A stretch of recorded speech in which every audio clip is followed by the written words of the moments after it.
বাংলাদেশের সিনেমার ইতিহাসে নতুন অর্জন। ঢাকা থেকে কান মাত্র ৩-০ ঘণ্টায় ৪ গর্বের খবর। সময় যেন এখন স্বপ্নের মতো বাজে বলছে বাংলাদেশের সিনেমার জগতের দুই তারকা দম্পতি মেহজাবিন চৌধুরী ও আদনান আল রাজীব নতুন দিক দেখালেন। মাত্র ৪-০ ঘণ্টার মধ্যে পেয়েছেন ৪টি দুর্দান্ত সুখবর, যা সবাইকে অবাক করে দিয়ে গেছে। চলুন দেখে নেওয়া যাক একদিনের মধ্যেই কেমন যেন এক আনন্দের ঝরনা নেমে এসেছে তাদের জীবনে। বিশেষ দিনটা শুরু হয় গত শুক্রবার বিকেলে।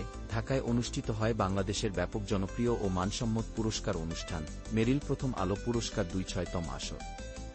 এই দিনের মূল আকর্ষণ ছিল বাংলার সিনেমার এক অনবদ্য মুহূর্ত। ওই রাতেই গেঁথে যায় ৪টি দারুণ খবর। প্রথমে সেরা চলচ্চিত্রের পুরস্কার জিতে নেয় প্রিয় মালতী।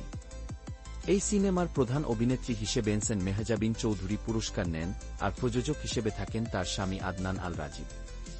মঞ্চে উঠতেই মেহজাবিন যেন উজ্জীবিত হয়ে ওঠেন, আর ঠিক তখনই তার স্বামী দূরে থাকলেও একটা অন্যরকম অনুভূতি তার হৃদয়ে ধাক্কা দেয়।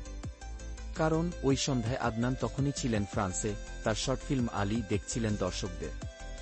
মেহজাবিন পুরস্কার গ্রহণের মঞ্চে ২ বার উঠে নিজের প্রথম সিনেমায় পেয়ে গেলেন ২টি সেরা অভিনেত্রী পুরস্কার।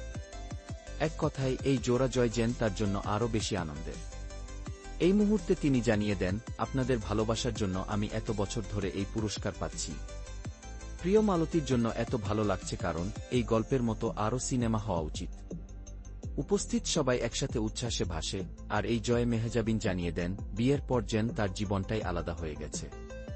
তিনি বলেন, আমি মনে করি বিয়ের পর আমার ভাগ্য খুলে গেছে। আর কিনা এই সুখের খবরের রেশ কাটতে না কাটতেই আগের দিন অর্থাৎ শনিবার রাত 11টার দিকে কান থেকে আরও এক তোড়জোড় খবর এল। দেশের জন্য গর্বের বিষয় এই যে প্রথমবারের মতো কানে কোনো বাংলাদেশি সিনেমা স্বল্পদীর্ঘ বিভাগে স্পেশাল মার্কিন মেনশন পেয়েছে। তা হল আদনান আল রাজীবের নির্মাণ আলী। এই সুখবর প্রকাশিত হওয়ার পর থেকে পুরো দেশই গর্বে গদগদ হয়ে উঠেছে।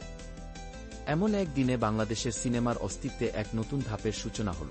ঢাকায় বসে কান মাত্র ৩-০ ঘণ্টার মধ্যে ৪টি সুখবর, ভাবা যায় তো কিভাবে। এই মুহূর্তগুলো আমাদের সকলের জন্যই অনেক গর্বের, আর যেন এই অর্জন শুধু শুরু, বরং আরও অনেক লক্ষ্য অর্জনের পথে দেশের সুরেলা এগিয়ে যাওয়ার গল্প।